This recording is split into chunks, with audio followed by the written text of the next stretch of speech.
In last week's video, we had a Wi-Fi router set up, a Raspberry Pi attached to it with a mosquito broker running on the Pi.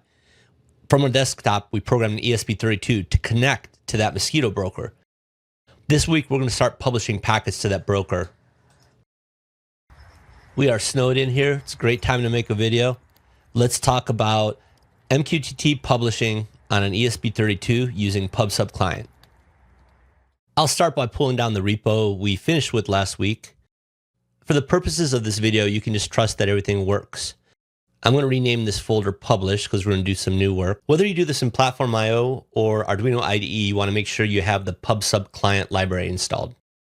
Look in main. We start out by bringing in some credentials, and then we connect to Wi-Fi. We set up our MQTT connection, and then so long as we're connected to Wi-Fi, we maintain that connection. I just pulled this down fresh, so I need to set the credentials.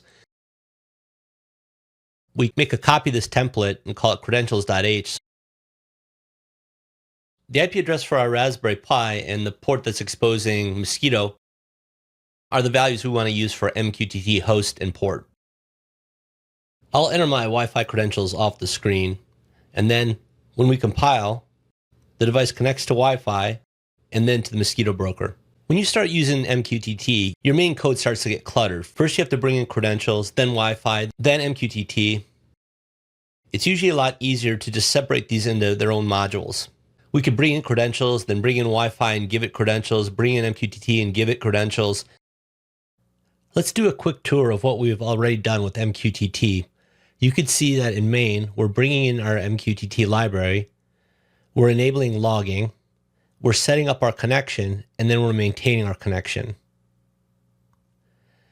In the library itself, we're bringing in PubSubClient. That's the heart of what's happening here. We use that to create an MQTT client, but we're also creating a Wi-Fi client.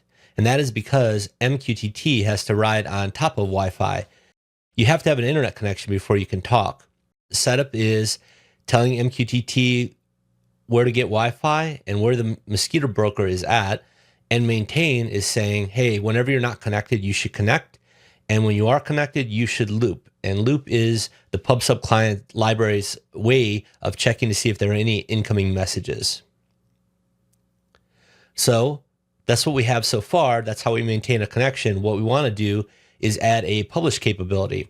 Now, our function is going to take two constant character pointers because we are always going to send our publish command a topic and a payload.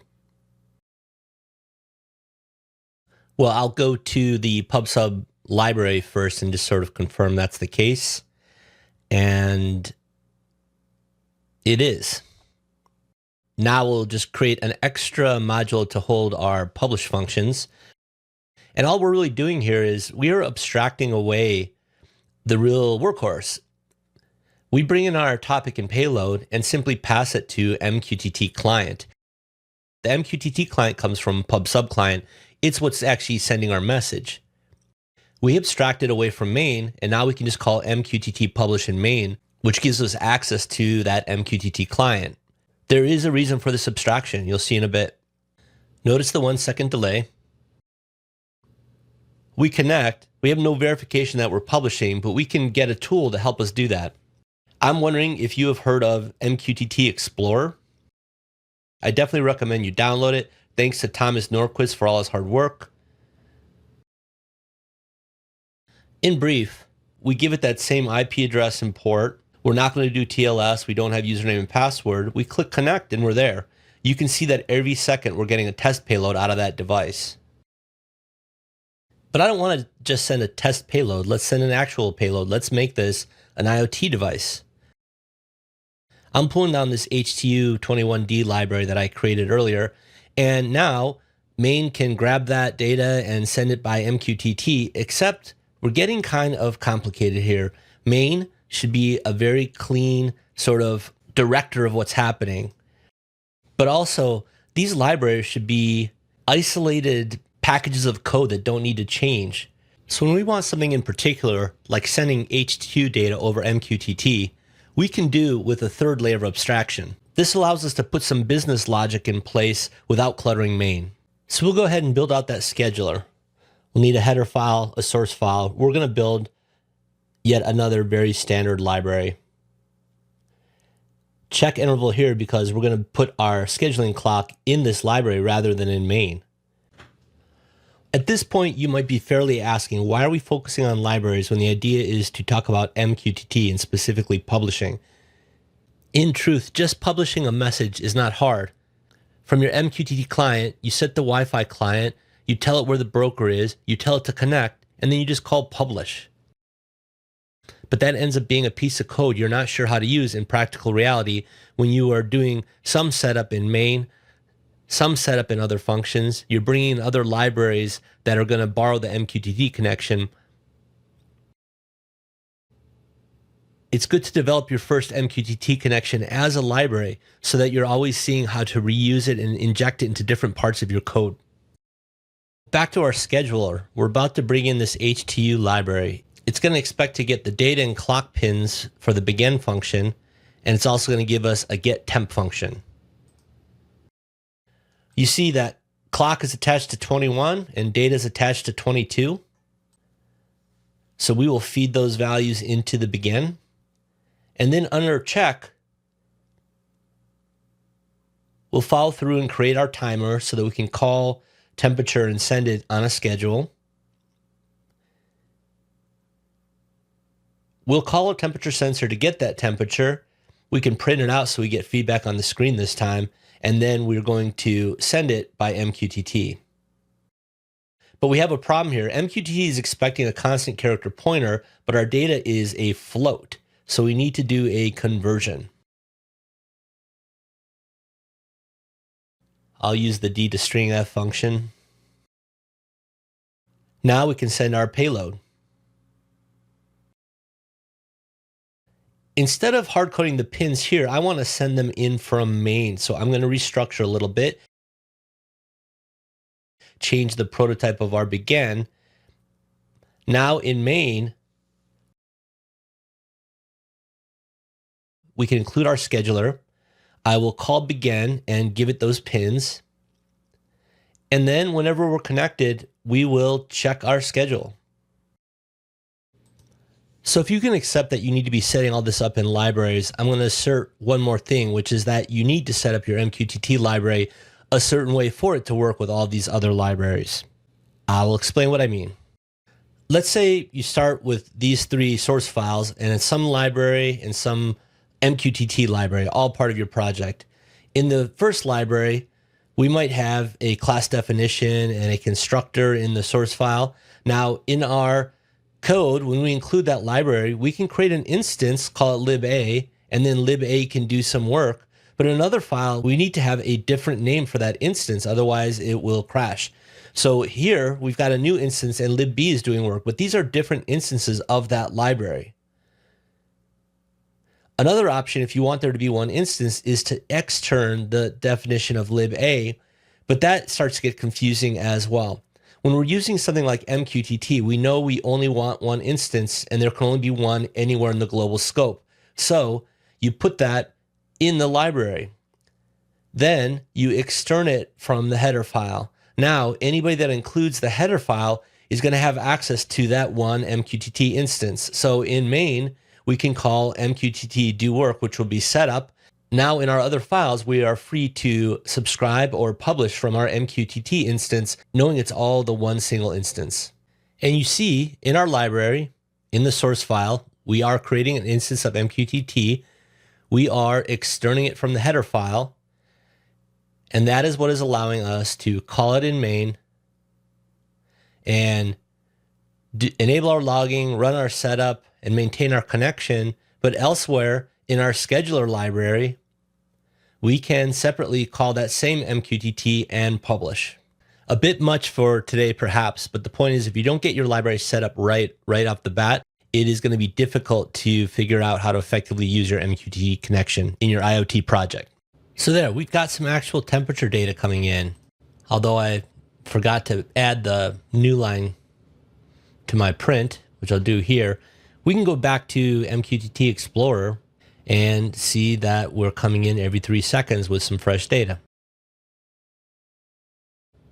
Remember that we did this data transformation in our scheduler. We've got a float and we need it to turn into a constant character pointer. So we worked on it there. But what we can also do is just have different versions of the same function in our MQTT file. We can create functions that accept different data types so that the user doesn't need to create their own data transformations.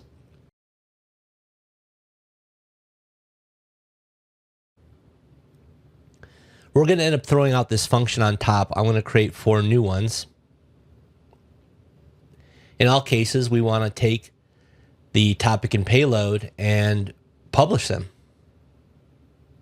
We'll always be calling the first one a topic, but we've got different data types for the payload, so I'll create some new names here. Buffer for the string, we'll have 2 numbers, and then there's nothing for the 4th. We've got this is connected Boolean. It's always true when we are connected and false when we are not. We can use that to decide to only send our messages while we are connected.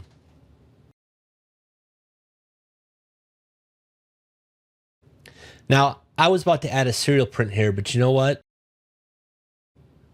These 4 functions are all doing the same thing except for the data transformation. So I'm going to make one more private function to offload some of that repetition.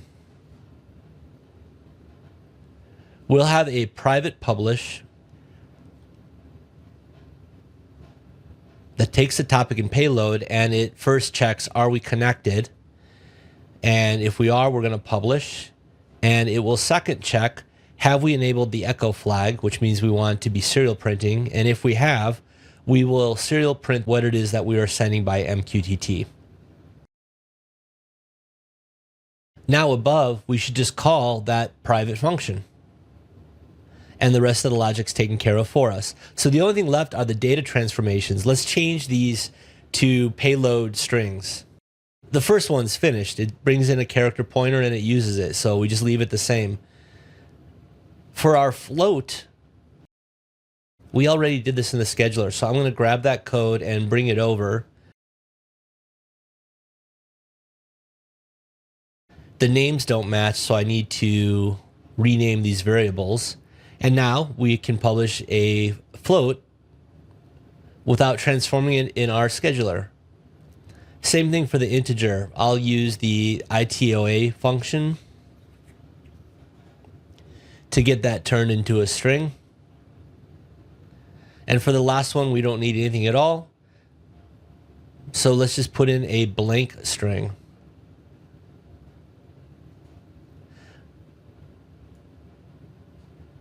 We don't need the first function, and there is our publish module.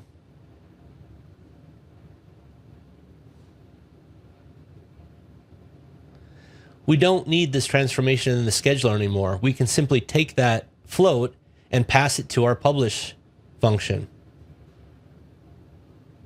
We compile. You see, we are now getting our output. We're actually printing twice, so I will go into the check and pull out the second print. Now we are down to 1 line of printing. There's our fresh data coming in. Let us wrap it up. I'm not going to include this HTU library in the Git repo. It's not germane to the project here, but the scheduler is. So I'll put in some dummy data here for the Git repo. It'll just publish that same fixed value. You can change that, of course, whenever you're ready. I'm using Platform IO, but I always write code that works for Arduino IDE, so I want to show that here. After downloading a fresh copy of the repo, I'll rename credentials template to credentials.h so the source file can find it.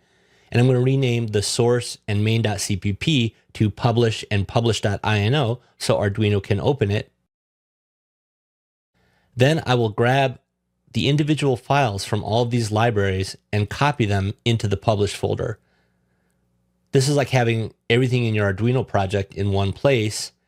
Now I'll update these credentials to work with my Wi-Fi. Put back the IP address of the Raspberry Pi and the MQTT port. And also, remember, I knocked out this publish functionality because we don't have any real data. So I'll just, again, create something to be sent. Do make sure you've got the PubSub library installed.